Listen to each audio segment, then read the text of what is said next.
You walk into a room, maybe at work or school, and people just blur right past you. It feels like you aren't even there. But then someone else walks in. They don't shout, they don't demand attention, yet everyone instantly stops and looks at them differently.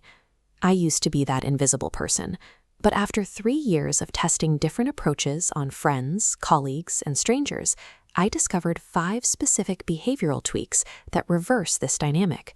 By the end of this video, you will have the specific steps required to command that same level of attention. You don't need to be extroverted, aggressive, or arrogant to pull this off.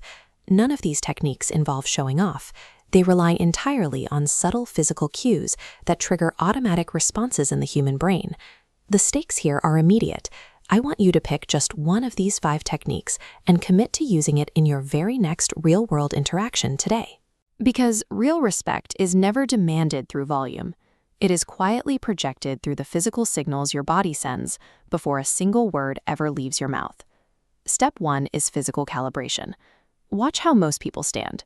Their shoulders are hunched, their heads tilt toward the floor, and they try to take up as little space as possible. Winners do the opposite. They maintain a neutral, relaxed, yet dominant posture. Shoulders slightly back, head up. This is pure biological signaling. When you slouch, you make yourself a smaller, less threatening target. When you stand tall, you signal to other people's brains that you own the space you're standing in, and they automatically register you as important. Try this right now. Sit or stand up straight. Pull your shoulders back slightly. Notice that immediate shift in your chest, how your breathing deepens. That is the physical sensation of respect starting to build.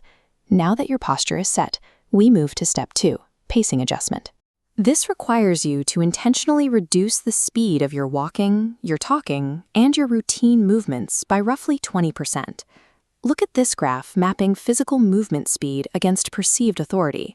Notice how authority rises sharply as speed drops. Nervous people rush around like they are terrified of wasting someone else's time. Moving quickly projects internal anxiety and subservience. When you deliberately slow down your movements, you signal that you have all the time in the world. You look calm and entirely in control. By refusing to rush to keep up with the chaos around you, you force the rest of the room to unconsciously adapt to your timeline. By physically owning your space and slowing your time, you stop reacting to the environment. You force the environment to react to you. Step 3 focuses on how you look at others. Most people dodge eye contact entirely, looking at their shoes or their phones. The fix is a precise mechanism I call the 3-to-1 focus formula. You have to be careful here because unbroken staring triggers a threat response in the brain. If you lock eyes without ever looking away, it registers as creepy and aggressive.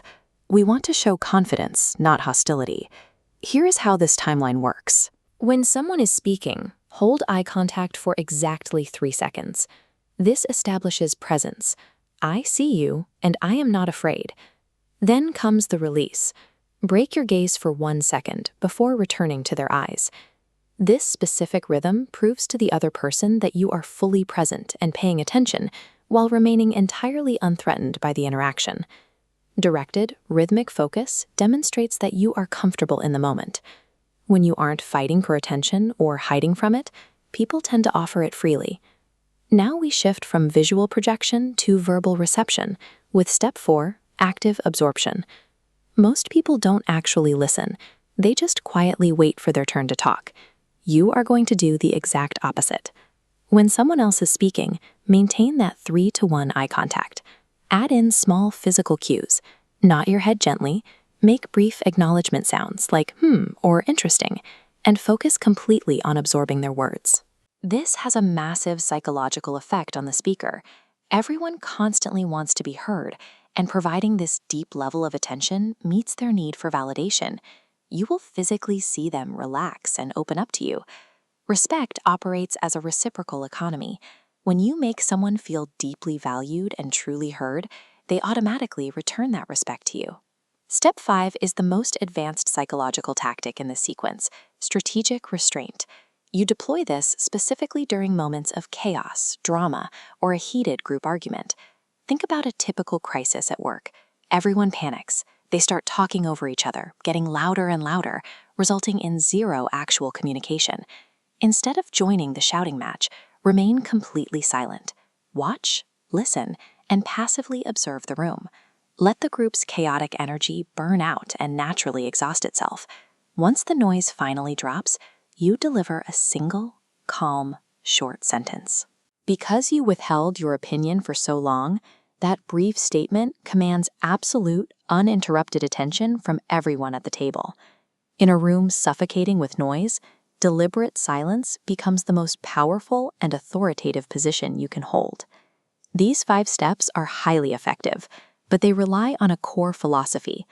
External respect is impossible to fake if you lack internal self-respect. People can always sense the difference between someone running a script and someone who actually believes in their own worth. Every physical action we've covered maps directly to a psychological boundary. Standing tall respects your body. Slowing down respects your time. Active listening respects others. And strategic silence respects your words. Your task is to pick just one of these techniques right now. Take the 3-to-1 eye contact trick or the 20% speed reduction and practice it in a low-stakes environment today. Try it with the cashier at the grocery store or during a casual team meeting. Mastering these silent cues changes the feedback you receive from the world. When you change how you project yourself, you change how others treat you, making that old feeling of being invisible a thing of the past.